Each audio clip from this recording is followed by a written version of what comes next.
आज का मेरा विषय है भगवान का नाम जप कैसे करना चाहिए। इस विषय के लिए मेरे पास बहुत सारे कमेंट आ चुके हैं कि आप ये बताएं नाम जप कैसे करें हम, या नाम जप करने की विधि क्या है। तो इसीलिए मैं आज ये वीडियो बना रही हूँ, तो ध्यान से सुनना और वीडियो को लास्ट तक पूरी देखना, क्योंकि अगर वीडियो बीच में स्किप हो जाती है तो फिर अच्छे से समझ में नहीं आता है। फिर कई बार लोग कमेंट करके पूछते हैं जबकि उसका उत्तर उस वीडियो में होता है, अगर आप ध्यान से देखी होगी तो। देखो, वैसे तो भगवान का नाम जप किसी भी तरह से किया जाए, किसी भी नाम का, किसी भी भगवान के रूप को अपने मन में बिठा के, तो हमें फल अवश्य मिलता है। भाव कुभाव कैसे भी उसका नाम लो, किसी भी स्थिति में लो। चाहे मैं पहले भी एक वीडियो बनाया था, उसका नाम अगर हमने मजबूरी में भी ले लिया कि जैसे हम कहीं फंसे हुए हैं, हे भगवान हमें बचा ले, जब कहीं दुख पीड़ा होती है तो ऐसे नाम निकलता है मुँह से, हे भगवान, हाय भगवान बचा ले। तो अगर ऐसे भी हम उसका नाम ले रहे हैं ना, तो उसका फल हमें ज़रूर मिलता है। ये नहीं कि उसका फल नहीं मिलेगा, लेकिन वो डिपेंड होता है फिर कम ज़्यादा।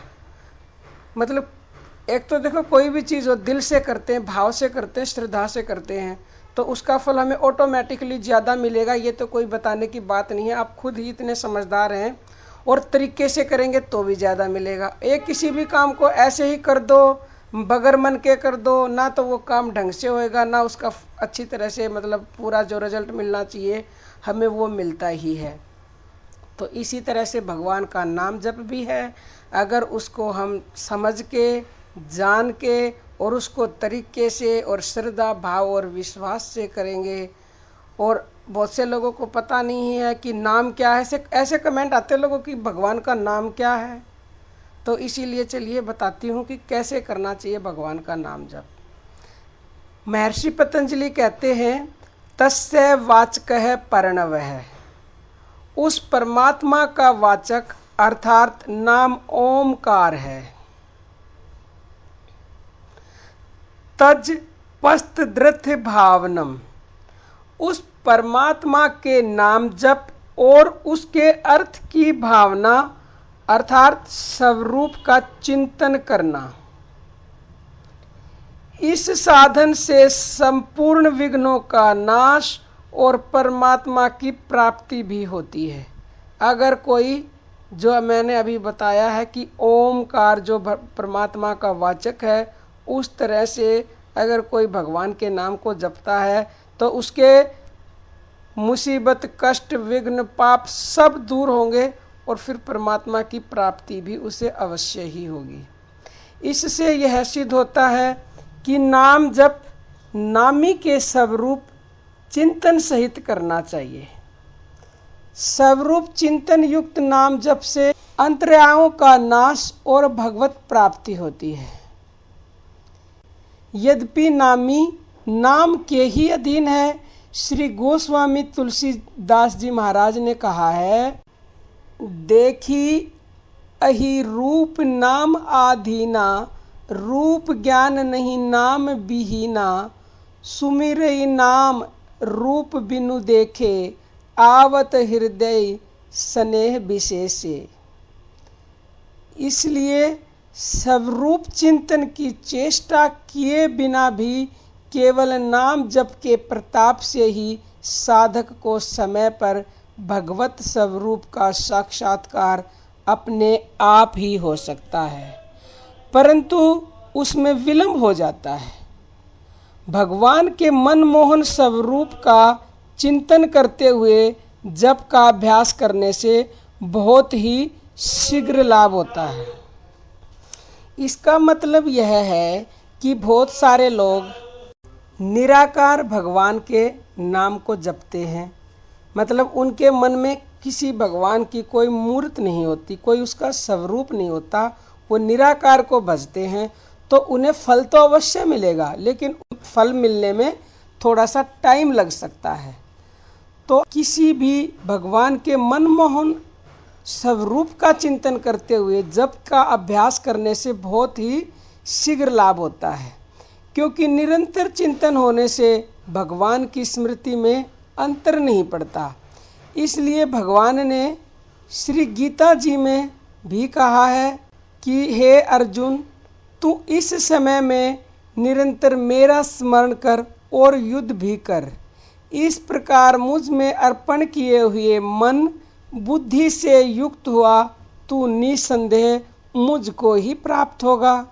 भगवान की इस आज्ञा के अनुसार उठते बैठते, खाते पीते, सोते जागते और प्रत्येक सांसारिक कार्य करते समय साधक को नाम जप के साथ ही साथ मन बुद्धि से भगवान के स्वरूप का चिंतन और निश्चय करते रहना चाहिए।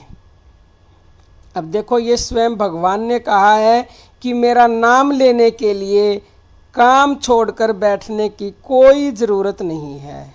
बहुत सारे लोग ये कहते हैं कि हमारे पास तो समय ही नहीं है।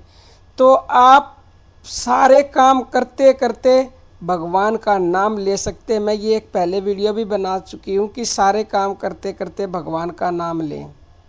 ये बात बिल्कुल सही है। और जब आप ये आदत बना लेंगे तो इससे बढ़िया तो कोई बात है ही नहीं, क्योंकि आप सारे काम भी कर रहे हैं और भगवान को भी याद कर रहे हैं, तो भगवान उससे तो और भी ज़्यादा खुश होते। भगवान कभी ये नहीं कहते कि तुम हाथ पे हाथ रख के बैठ जाओ और सिर्फ मुझे ही याद करो।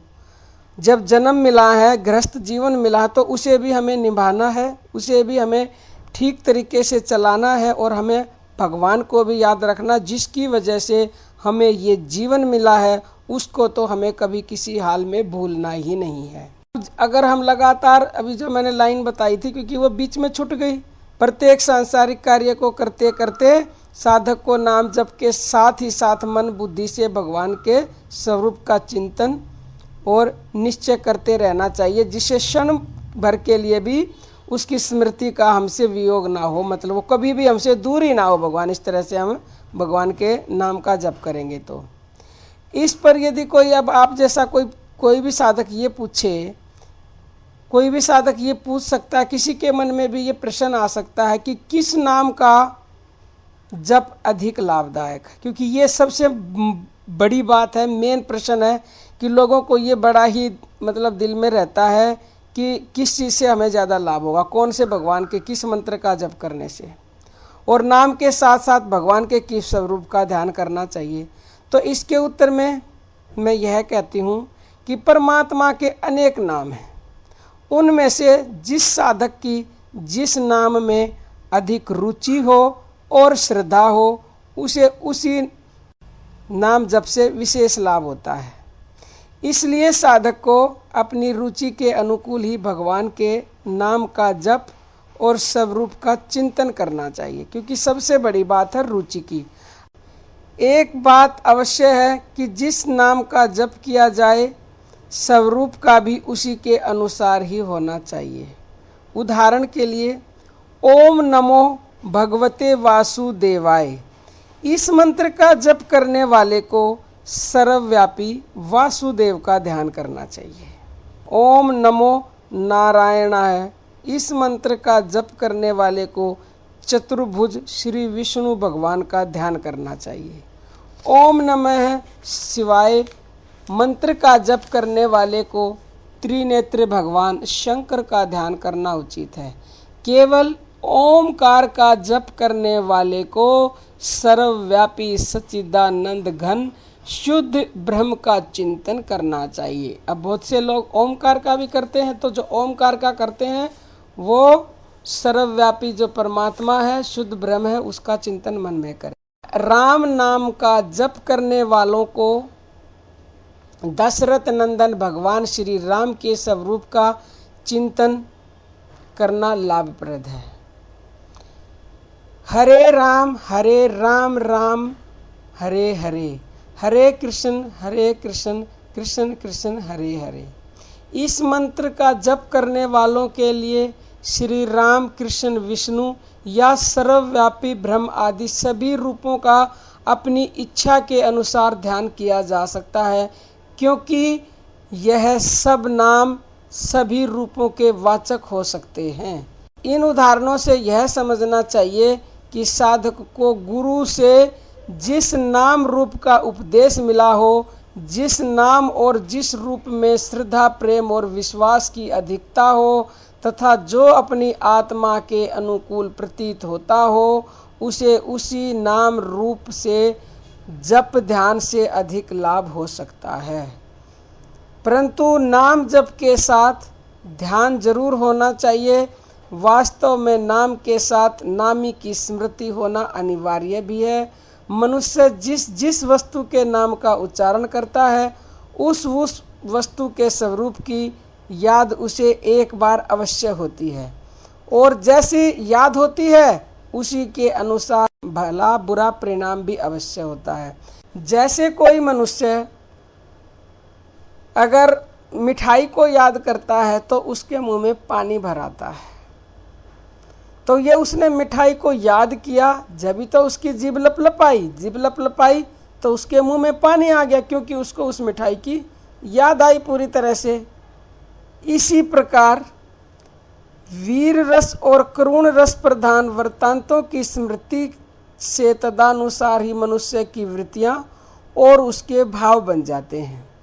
साधु पुरुषों को याद करने से मन में श्रेष्ठ भावों की जागृति होती है और दुराचारी की स्मृति से बुरे भाव का आविर्भाव होता है।